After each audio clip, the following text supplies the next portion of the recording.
So, yeah, I figured I might as well get some use out of the history classes that I'm taking. And one of the history classes I took through Arizona State University was Heresy and Witchcraft in Europe. The information that I'm going to be presenting tonight came from the textbooks. I like using the textbooks because they are unbiased. These books were not written with any agenda to either defend or vilify the church or anybody else. They were written with information from court documents, letters, diaries, stuff like that. It's not skewed in any direction, one way or the other. Hopefully you can get back soon, Nif. Okay. The 4 texts that we used in my class were A History of Medieval Heresy and Inquisition by Jennifer Kolpikoff-Dean, Heresy and Authority in Medieval Europe by Edward Peters,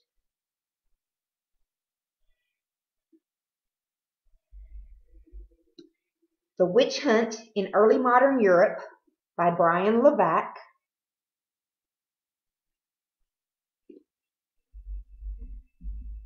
and The Witchcraft Sourcebook by Brian Levac. Of course, these are textbooks, so they are dry reads, but the information is really good. And like I said, it's not written by somebody who's trying to vilify the church for doing the Inquisition or the witch hunts. It's not written by somebody in the church who's trying to justify, well, it was bad, but they had reason, it's unbiased. It's just a presentation of information. Okay, so we're going to start with the Inquisition. And one thing that a lot of people have the common knowledge of that is wrong is the Inquisition and the witch hunts were actually 2 separate events. The Inquisition didn't have anything to do with witchcraft. It was all about heresy. The only witches that might have been persecuted during the Inquisition were those who were publicly speaking and teaching about different beliefs and ideas than the officially sanctioned church orthodoxy. And to understand the Inquisition and the definition of heresy, you first have to understand church orthodoxy. In 325 Common Era or AD, there were multiple Christian sects in the Roman Empire, and they argued about everything. And they argued sometimes quite violently, and it was causing a lot of social unrest and discord within the Roman Empire. They used different texts from each other, writings that were done during the time of Christ's life and everything, and even if they used the same text, they were interpreting them differently. Some of the points of contention against the yeah, Jack, they do. Between the different sects were the deity of Christ. Was he actually God incarnate, or was he a teacher and prophet, just a human? They argued about that. They argued about which writers were most authoritative. Some liked Paul, some liked Matthew, some, there were hundreds and hundreds of different texts that had supposedly survived since the time of Christ, and they all argued about which ones were more true. They argued about whether Jesus actually rose from the dead or not. Just all kinds of things they all had different beliefs about, and they were quite militant with each other. So Constantine, the Emperor Constantine, called all of the religious leaders from all of these different sects together to come up with some kind of solution, some kind of standardized dogma that would stop all of this discord and unrest that was causing problems within the empire. The primary and first councils were the councils of Nicaea. And there were two councils, one held in 325 Common Era and one held in 381 in Common Era. And what they did was all of these religious leaders came together and through common consensus decided on all of these different beliefs. And they decided on which writings would be the standard canonized text for the Christian religion. In these councils, they decided everything from the deity of Christ to the Trinity to, like I said, what was going to be in the Bible and what was going to be taught as Christian. Of course, there were the dissenters. Some of them didn't agree on anything, so they, left and went their own way and had their own private little cults. But primarily, this is what was decided was Christian. What it meant to be Christian is you had to believe these certain things, and this is what Constantine endorsed. The most important thing to come out of the Nicene councils was the Nicene Creed. And I'm going to read you that creed right now.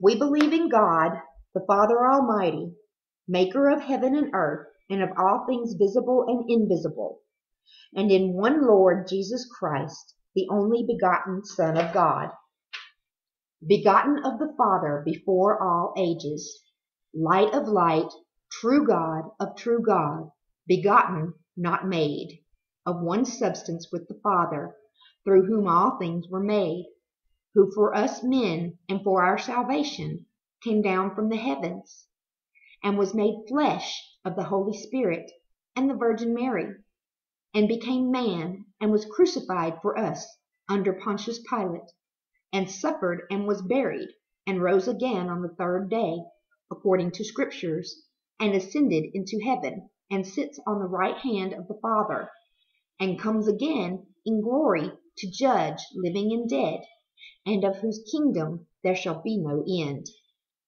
And in the Holy Spirit, the Lord and the life-giver, that proceeds from the Father, who with the Father and Son is worshipped together and glorified together, who spoke through the prophets, in one holy Catholic and apostolic church. We acknowledge one baptism for the remission of sins. We look for a resurrection of the dead and the life of the age to come. So basically, they decided that the Trinity existed, that Jesus was actually God, that the Holy Spirit was actually God, and that there was one church, one standard set of beliefs that were Christian, and if you didn't believe those, then you weren't Christian. So that was the most important thing that came out of the Nicene councils.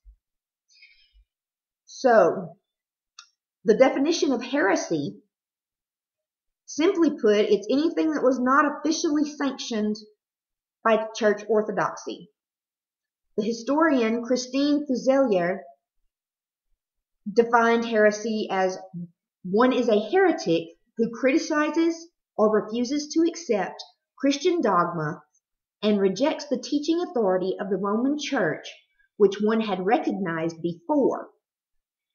So basically, if you were once part of the Roman Catholic Church and you started publicly teaching and preaching things other than what the church officially sanctioned, that meant you were a heretic.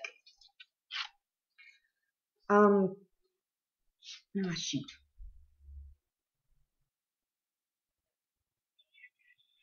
Hold on just 1 minute. I gotta get a piece of paper.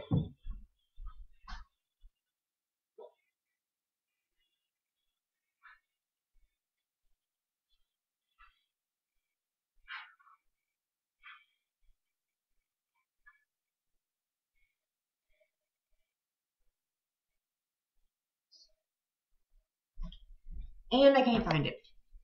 But Anyway, basically that's what heresy was. If you were teaching and publicly proclaiming anything other than what the church officially sanctioned as a belief, then you were a heretic. That's what the Inquisition was all about. The heretics.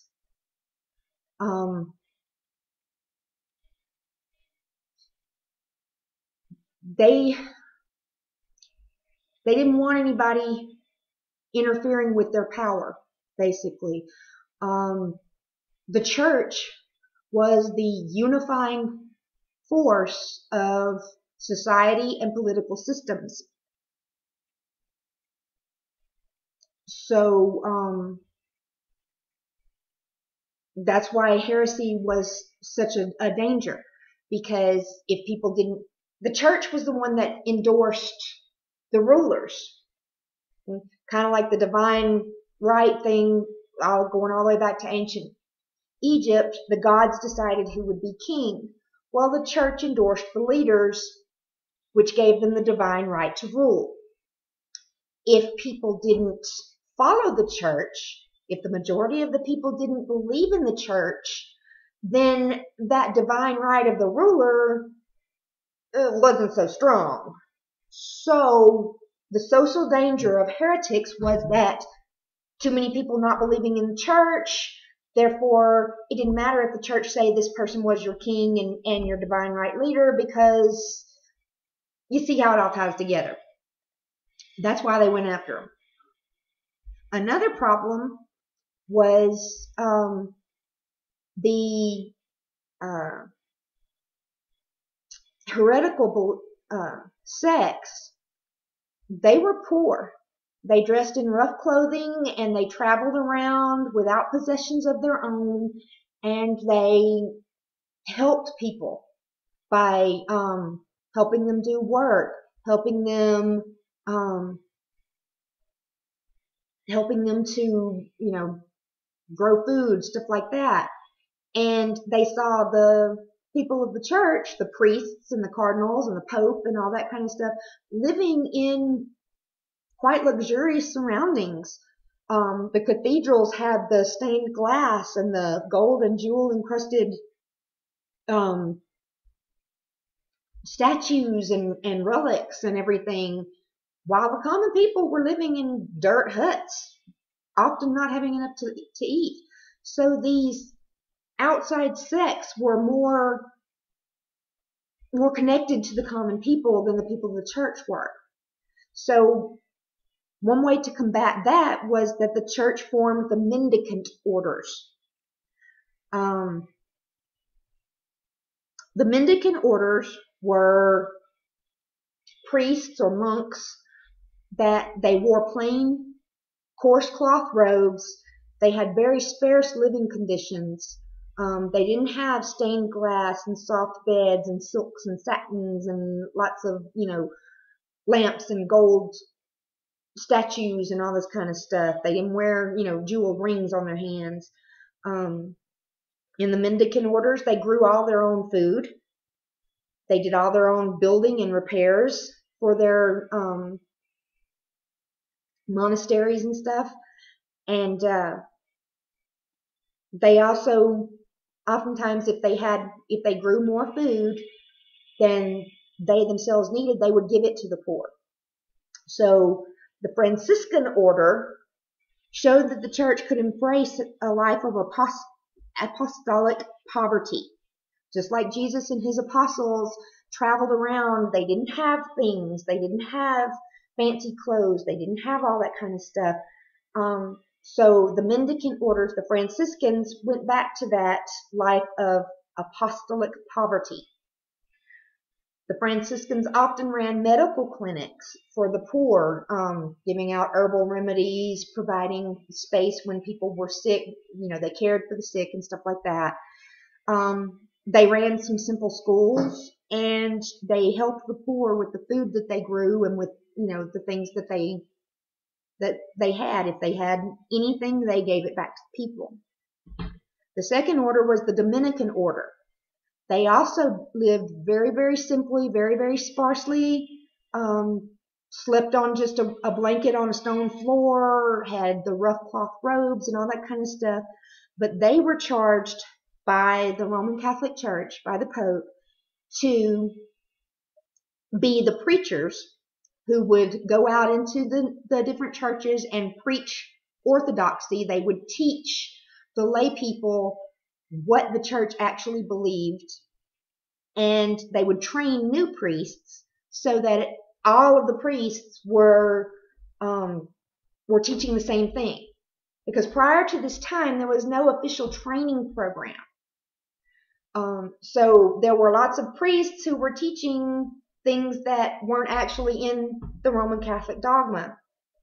So the Dominicans were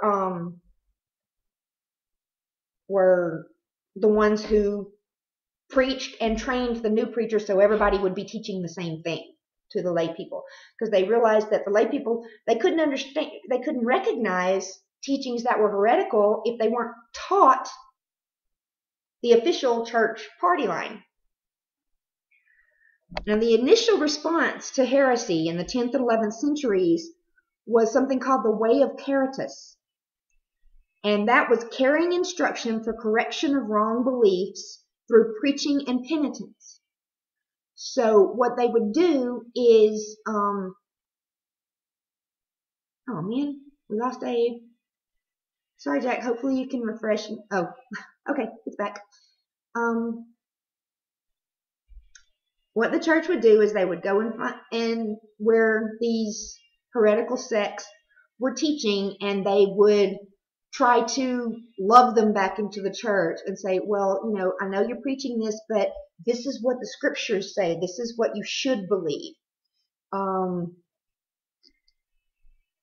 And give them a chance to come back into the church, into the right way of belief. This worked better in some places than it did others. Sometimes it, but overall it didn't really stamp out the threat as well as the church wanted it to. Now, back in 438 Common Era, or AD, the Theodosian Code had commanded that all Roman citizens would follow the official Catholic faith. The Theodosian Code married church doctrine to secular authority. So, yeah, welcome back, Dave. So, what this did was provide a way for the church to use secular authorities to enforce their will. It really wasn't taken advantage of. It wasn't taken advantage of until around the 10th century, when the heretical, or actually until around the 12th century, when the heretical threat became more widespread and more people were turning away from the official church, which threatened the social order and the stability of the monarchies. So in the 12th century, they began to take advantage of this. The Theodosian Code gave the church the right to use a procedure known as Inquisition. And that was where they could seek out wrongdoers instead of having somebody come to them and see, oh, hi, AC, when did you come in? I'm sorry. Hi. Anyway, Inquisitio meant that the authorities could go and find people who were doing wrong instead of waiting to have somebody come up and say, did you know this person did this? It also married the legal status of infamy to excommunication by the church. Now, the legal status of infamy, if someone was declared infamous, it meant that that person had no legal rights whatsoever. They couldn't own property. They couldn't own or conduct a business. They couldn't enter contracts. And they couldn't hold professional or political office, which means they couldn't be doctors, they couldn't be lawyers, they couldn't be accountants. They could never hold a political office. in any town or jurisdiction or anything. They were basically non-people. And the Theodosian Code married, if you were excommunicated from the church, then you also bore the legal status of infamy. This, in the 12th century, the way of caritas, the caring instruction to lead them back to the church, moved to the way of potestas, which is the way of force. Now, torture was very rarely used during the Inquisition. They used mostly threat and manipulative interrogation. But yeah, honestly, that surprised me too, Jack. That's one of the things that I learned in this class, is that torture was very rare during the Inquisition in the pursuit and conviction of heretics.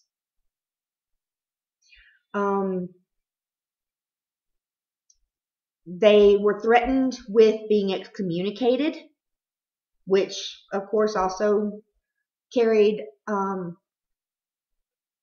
infamy.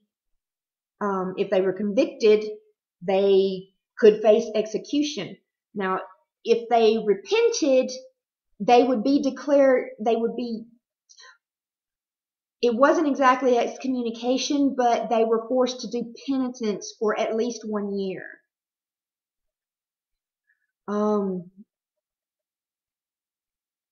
So what they would do during that 1 year is they would have to do pilgrimages to different religion sites. They couldn't own anything or have anything. They had to beg for their food and for their shelter. And they had to publicly declare their repentance of teaching or saying something that was against the church. This was often used very manipulatively. You had, in those times, the law said the oldest son inherited everything. They inherited the title, the land, the house, the business, the money. Everything went to the oldest son.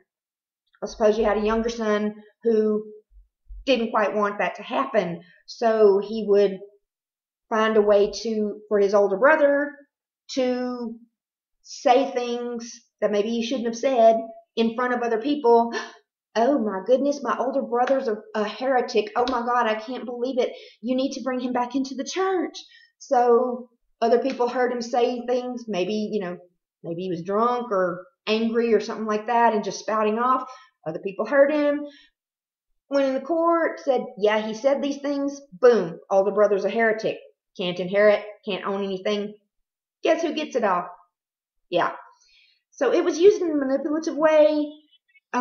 Leaders who had political enemies, they could find a way to get them convicted as a heretic so they were no longer a threat, stuff like that. Yeah. The most severe punishment was execution, and primarily the form of execution that was used was burning, because fire cleansed the soul so that the soul could move on into heaven instead of being consigned to hell because they were a heretic. So burning was used because it would cleanse the soul. The secular involvement in the Inquisition was that the secular authorities would arrest whoever the church told them to arrest.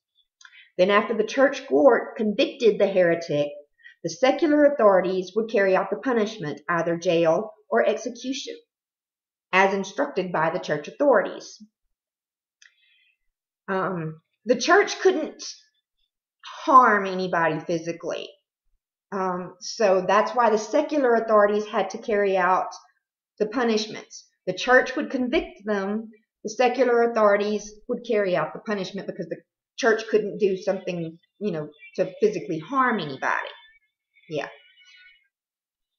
Hairline distinction between that. Yeah. In 1235, the German authorities ordered that any secular judge who refused to punish a church-convicted heretic would themselves be declared a heretic. There's that Theodosian code again. If the church convicted them, sent them to the secular authorities, and the secular authorities said, we're not killing this person, then that authority, guess what? He was a heretic and no longer able to be a judge or an authority. So, yeah, there was a lot of back and forth. There was a lot of cooperation between secular authorities and church authorities, but the church was the primary driving force behind the Inquisition, and the secular authorities just did what the church told them to, because if they didn't, then the church would go after them. Now then, the Inquisition lasted from, the 10th and 11th centuries were the Way of Caritas. Late 11th, early 12th century is when it started for the Way of Protestus, which was the force, and where they started doing the let's go out and find them instead of waiting for somebody to turn them in. It lasted probably till around the middle of the 1400s, the middle of the 15th century.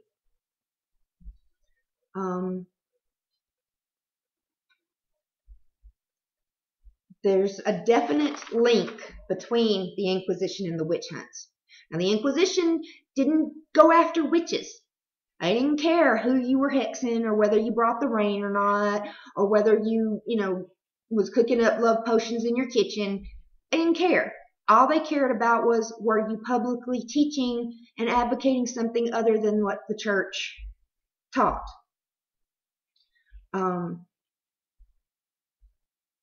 The Inquisition of the Roman Catholic Church was an organized, systemic search and destroy mission for the heretics.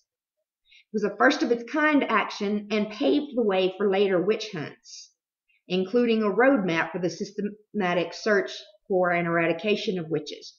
So the link between the Inquisition and the witch hunts is that the procedures that were used in the witch hunt in the Inquisition were then carried over and used against the witches.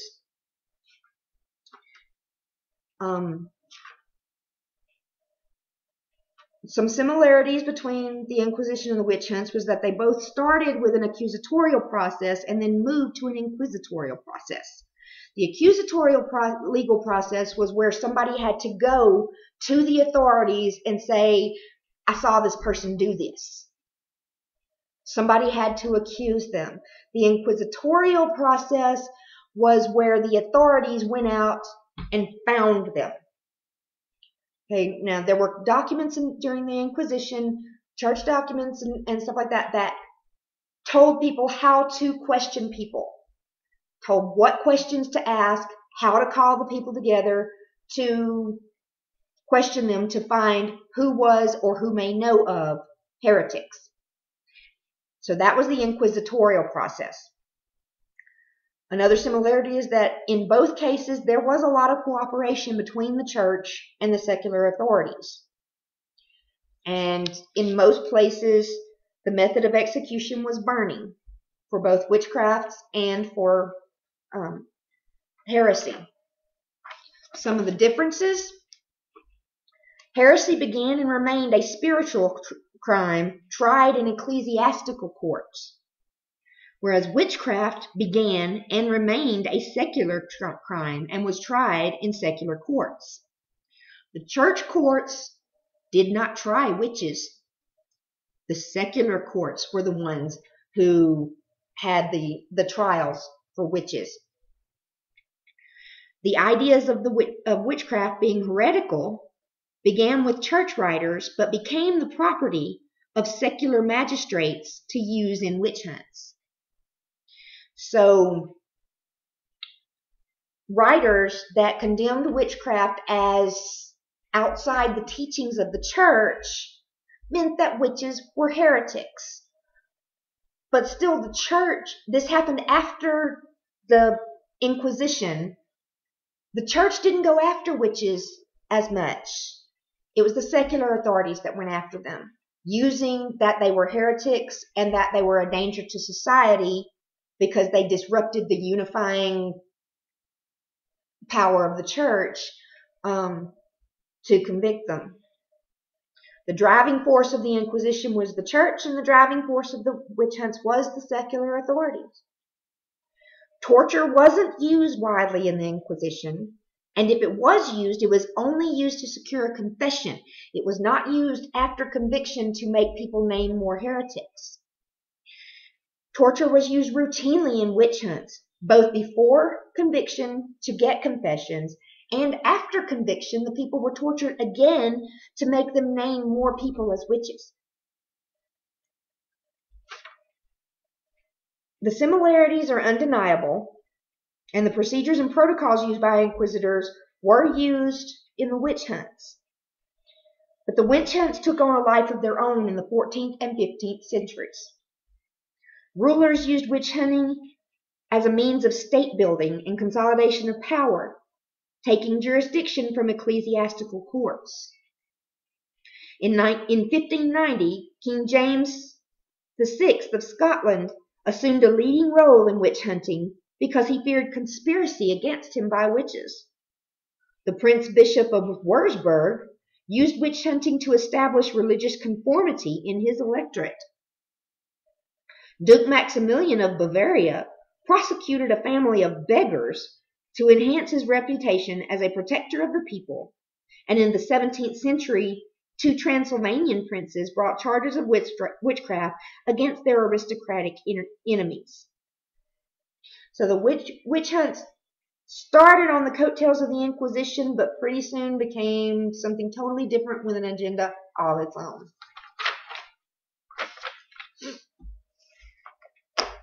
Okay, now the primary charge, legal charge against witches was the charge of maleficia. Maleficia was the use of magic or supernatural or paranormal abilities or forces to cause harm. At first, they only went after people who did harm to somebody else by means of a hex or a curse. The black witches, the maleficia. And it was an accusatorial process where somebody had to go to the authorities and say, you know, I wouldn't give this person a loaf of bread, and she said such and such words, and now all my cows are dead. Stuff like that. They had to be accused by somebody else before the courts could do anything. That was the accusatorial process. When the church started using the inquisitorial process to find heretics, that led the way for secular authorities to use the same process to go and find witches later on. They would use the same manipulative interrogation techniques and torture to find witches. Instead of somebody coming to them and saying this person did something naughty, they could then go and find them under the inquisitorial procedures. The church involvement in this, now there was a lot of church involvement. I'm not saying the church was innocent and didn't get involved at all. Okay, they did. But church involvement was much less in the witch hunts than it was in the Inquisition. The church didn't initiate questioning on who was a witch and who wasn't. They didn't go after witches. They supported the secular authorities in doing this, but they didn't do it themselves. Also, another interesting fact that I learned in this class is that when the witch hunts moved strictly and solely to the secular courts and out of ecclesiastical courts, the number of prosecutions and executions drastically went up. While it was still primarily under the church courts, there weren't nearly as many prosecutions, convictions, and executions as there were once the secular courts took over.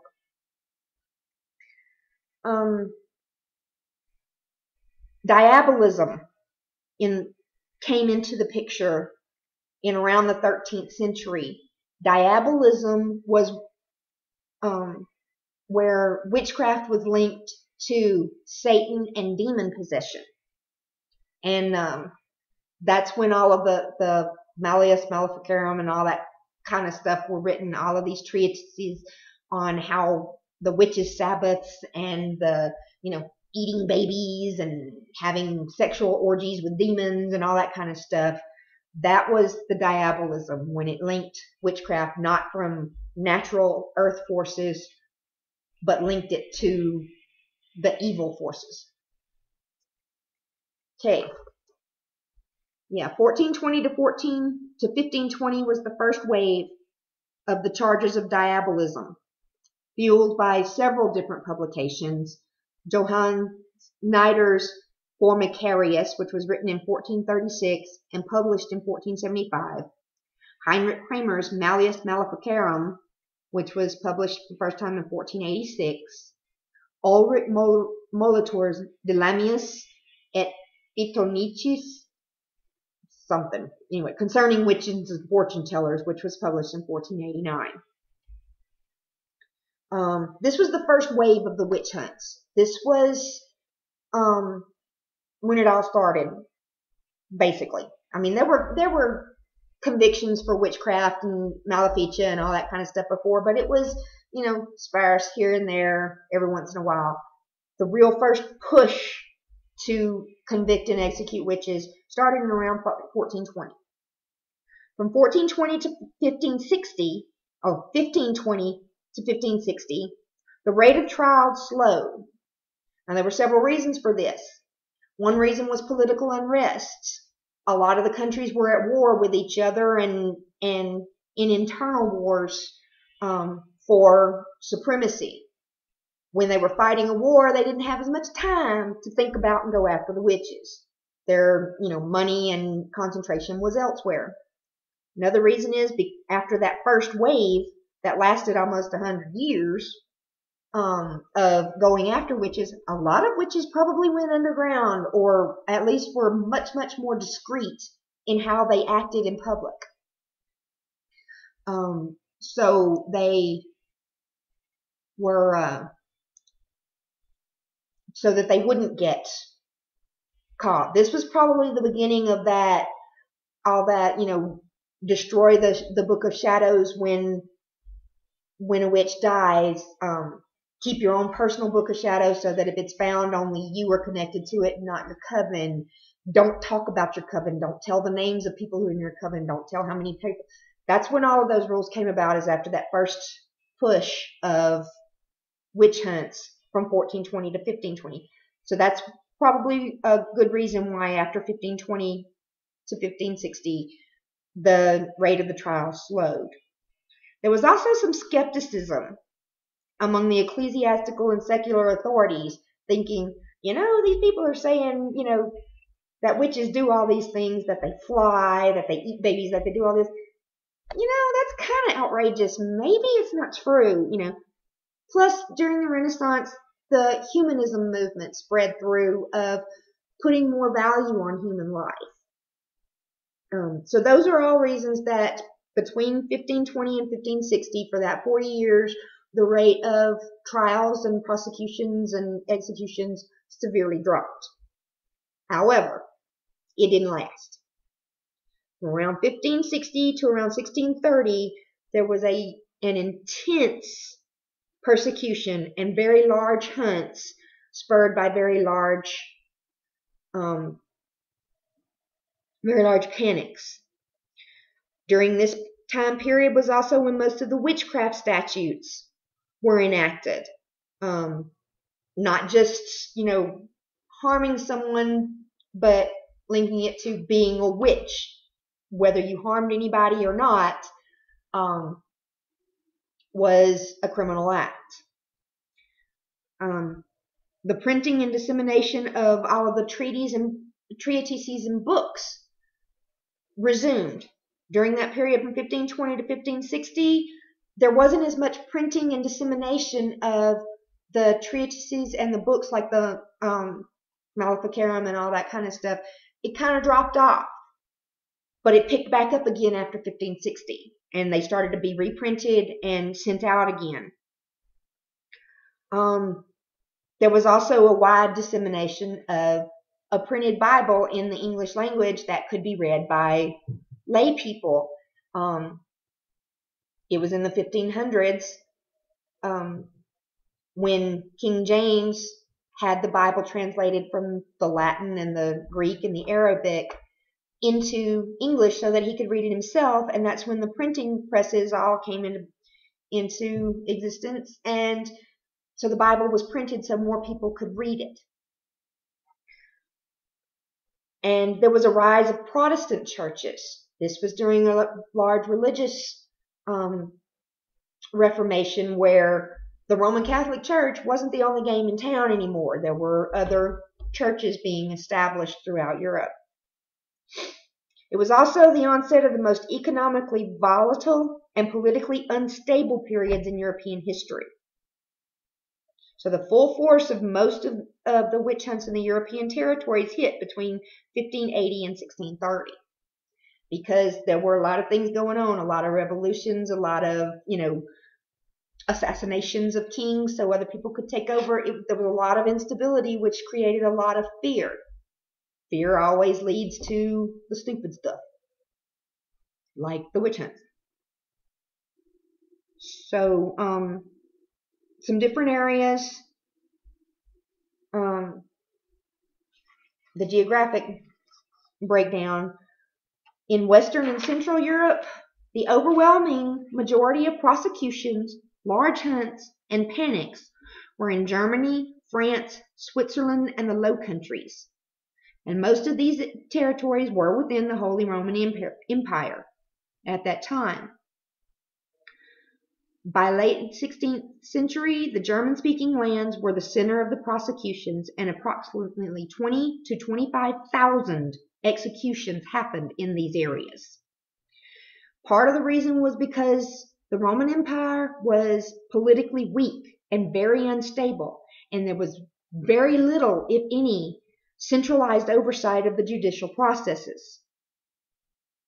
Switzerland estimated maybe as many as 10,000 executions. In Spain, the central and local involvement in hunting with the kings and the nobility, nobility provided legislation and initial inspiration. And one judge in the Lorraine area of Spain, Nicholas Remy, just in Lorraine alone had 800 executions between 1586 and 1595, and he sent more than 2,000 witches to the stake throughout his career as a judge. The northern Netherlands had more than 1 million inhabitants, but fewer than 150 witches were executed.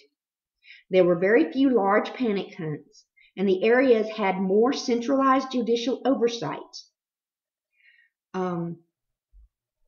Okay, Jack, thanks for listening. It seemed that the areas that were pretty much autonomous went rampant with prosecutions and executions.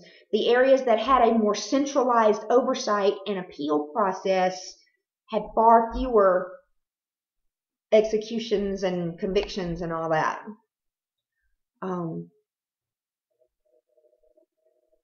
In France, the areas most heavily affected were the frontier areas, where there was very little centralized oversight. And possibly the judges in these areas used the witch trials to discipline, Christianize, and curb rebellions from the local populace against the crown. The French monarchy was actually the most successful in creating centralized control over everything in the 16th and 17th centuries, which meant there were fewer convictions and executions because the appeals process was more effective. In the British Isles, the total number of trials did not exceed 5,000, with executions estimated to be between 1,500 and 2,500, with modern scholars who are reviewing the texts and information from that time period leaning more towards the lower number of executions in the British Isles, which included Ireland, Scotland, and England. Part of the reason for this was that the idea of diabolism that had run rampant through the mainland Europe didn't really take hold as much in the British Isles. They weren't quite as ready to believe that their witches were all, having orgies with demons and worshiping Satan. Torture was also used more sparsely in the British Isles. And when torture could only be used by permission of a centralized authority, and torture could only be used when matters of state were at hand. They had to prove that the witch that they were questioning was a threat to the state itself, and not just, to their neighbors by killing their cows or not letting it rain on their crops. Those were the rules. Now, of course, some people broke these rules, so torture did happen, but it was far less in the British Isles than it was in mainland Europe. Also, the British Isles were primarily Protestant. They were not as Catholic as the rest of the mainland Europe, and therefore were not as focused on Satan, demon, all that. I'm not sure who Mary the First is. I'm sure I read about it, but it's not in my notes. So maybe after the broadcast you can bring that up, Charity. In England, the major hunts were in the 1640s, and the laws allowed for non-capital punishments for the first offense. In Scotland, there were a number of small national panics in the late 16th and 17th centuries. The prosecutions were more intense, and the ratio of executions was 3-to-1 compared to England. So for every one witch that England executed, Scotland did 3, basically. The laws in Scotland called for execution of all convictions. It did not allow for jailing, and the clergy played a more active part. In Ireland, the anti-witchcraft law statute was passed in 1586, but there were a very low number of trials because Ireland was actually, the idea of diabolism just didn't fly there. In Scandinavia, there were roughly 5,000 prosecutions, with between 1,700 and 2,000 executions. In East Central and Eastern Europe, Poland had the most intense witch hunts in the late 17th century, with the highest number of prosecutions and executions. Hungary, the most executions that happened in the Hungary area was in the early 18th century, and were the result of isolated small panics. In Transylvania, Wallachia, and Moldavia, demonological ideas were less entrenched, and therefore there were fewer prosecutions. Russia had the highest ratio of men that were accused of witchcraft. The weakness of the demonological theory held sway there. Also, Russia had a long history of prosecution for maleficium. Russia was, throughout history, long before the witch hunts happened in the rest of the continent, Russia was convicting people of maleficia, but they weren't as harsh with their punishments. Okay, so some things that led to the decline of the witch hunts. I'm just gonna basically read the paper that I wrote on that. In the early years after the collapse of the Roman Empire, chaos and war reigned throughout Europe. Borders and loyalties changed with alarming regularity, and there was constant population movement. During this time, fear of the supernatural, witches, and the power of the devil wielded by them, gave rise to the barbaric practice of the witch hunts. However, nothing ever stays the same, and when the social and political circumstances that led to the witch hunts changed, the practice began to decline and was eventually abandoned. The three most significant changes in the conduct of witchcraft trials that led to a decline in prosecutions were the regulation of local witchcraft trials by higher authorities, the restriction or prohibition of torture, and the demand for more persuasive evidence to support the conviction of witches. Central oversight bodies, such as the Parliament of Paris in France, La Suprema in Madrid, Spain, and the Congregation of the Holy Office in Rome, had final appellate authority. These oversight bodies strengthened their control over local judiciary bodies and began insisting on strict adherence to procedural rules for trials, standards of evidence, and restraint in the use of torture to elicit confessions. Treatises were written about the inherent unreliability of torture to elicit confessions in prosecutions of witchcraft. In 1631, a German Jesuit, Friedrich Spee von Langenfeld, published Cautio Criminalis, condemning the use of torture. He blamed the princes for forcing the judiciary into prosecuting witches and the bounty of several thalers, which is money, for every criminal he burns, as a primary motivator for the accusation and execution of innocents. So the monarchies and the local lords and stuff were paying judges to convict and execute witches. Christian Thomasius, a jurist at the University of Halle, published his treatise in 1705. His primary criticism was not that torture was inhumane, but that it was inherently unreliable because people would say whatever was wanted just to make the pain stop. He also argued that the justification for using torture, being its long-standing use and its deep-rooted usage by so many people, was weak, and that neither age alone nor the frequency of practice, not even the agreement of many peoples, is sufficient to designate anything at all as a genuine custom and attain force of law. Basically, he was saying that just because it was done in the past doesn't mean it needs to continue. Torture was prohibited in Scotland in 1709, in Prussia in 1754, Saxony in 1770, Austria in 1776, Sweden in 1782, France in 1788, and Bavaria in 1806. These prohibitions were largely inspired by societal humanitarian concerns that developed in the late 1600s and early 1700s. New standards of evidence were also developed. Evidence elicited by torture was deemed inherently unreliable. Doubt of confessions that contained highly diabolical content became suspect in light of scientific and religious societal shifts as well. By the late 17th century, judges were willing to accept confessions to witchcraft or any other crimes only if such confessions were in no way extorted, if they contained nothing that was impossible or improbable, and if the person confessing was neither melancholic nor suicidal.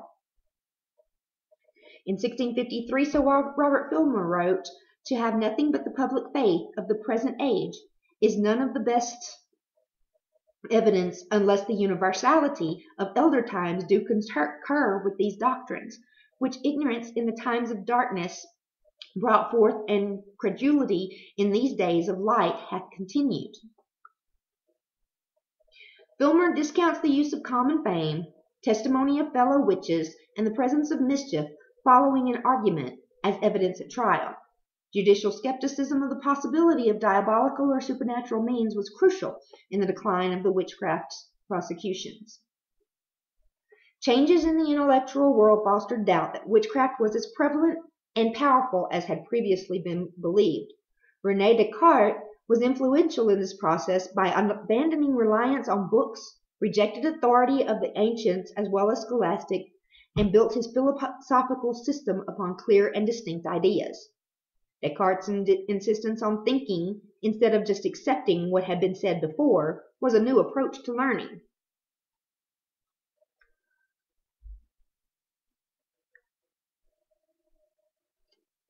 Okay,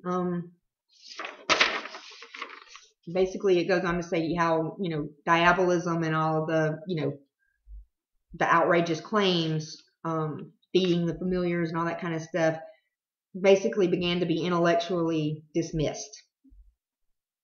The Protestant and Catholic Reformations initially increased persecution of those accused of witchcraft. However, they eventually contributed to a growing skepticism regarding witchcraft and diabolism in the late 17th century. Religious enthusiasm declined after 1650, contributing to a new climate of mistrust of people who claimed to be directly inspired or directed by the deity. So basically people started thinking, I don't think demons are talking to all these people just like God's not talking to all these people. It's kind of, I think it's a little more rare than that. In the period between 1550 and 1650, overpopulation, inflation, wage decline, chronic famine, outbreaks of the plague, high infant mortality, the migration from country to cities, and dislocation caused by frequent warfare contributed to the prevalence of maleficia accusations. Basically, people were having a sucky life and they wanted to blame it on somebody. When these conditions began to level out and somewhat be reversed in the late 1600s, daily life and stress diminished.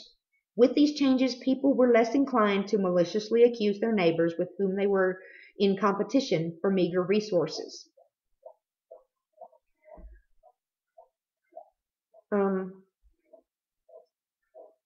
So basically, there were a lot of things that contributed to the decline of the witch trials.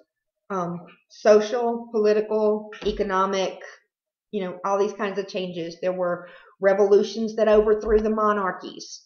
So if you didn't have a king, you didn't need divine right to rule. So the church didn't have as much sway over the new, more republic and democratic governments. There were, the economic situations change, and like I said, the intellectual things changed. People stopped listening to other people and being afraid all the time and started thinking more for themselves.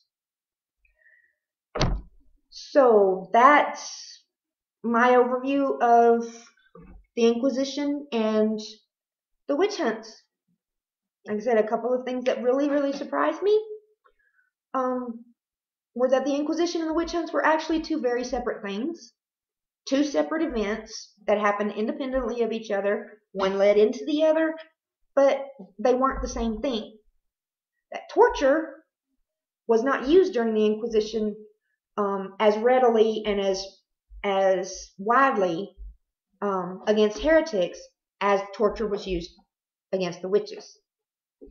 And another thing, that England actually, compared to the rest of the European continent, had a very, very low rate of prosecution and execution, and that it was the German-speaking countries that actually had the highest numbers of prosecutions and executions on the European continent. So I thought all that was interesting, and I hope you all found it interesting too. Are there any questions? Is anybody even still listening?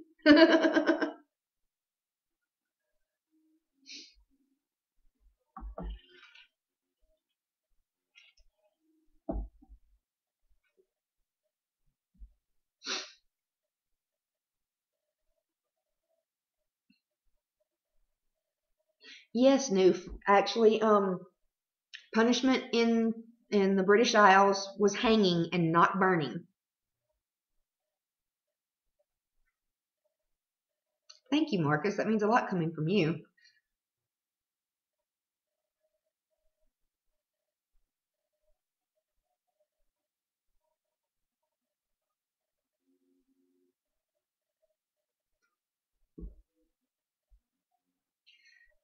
So, I guess if there's no more questions, we'll go ahead and close the broadcast. If anybody wants to keep talking about it, we can talk about it in the chat. And I really, really appreciate all of you listening. And like I said, check the broadcast schedule on the site. Make sure you catch the other broadcasts, because those people will have awesome information for you. And we'll get together with Amira and Noof and the other ops and see what we can do about the herb thing. If Darkness Enchanted will help us, and we should be able to bring it all together. Thank you so much, and I'll talk to you all in chat.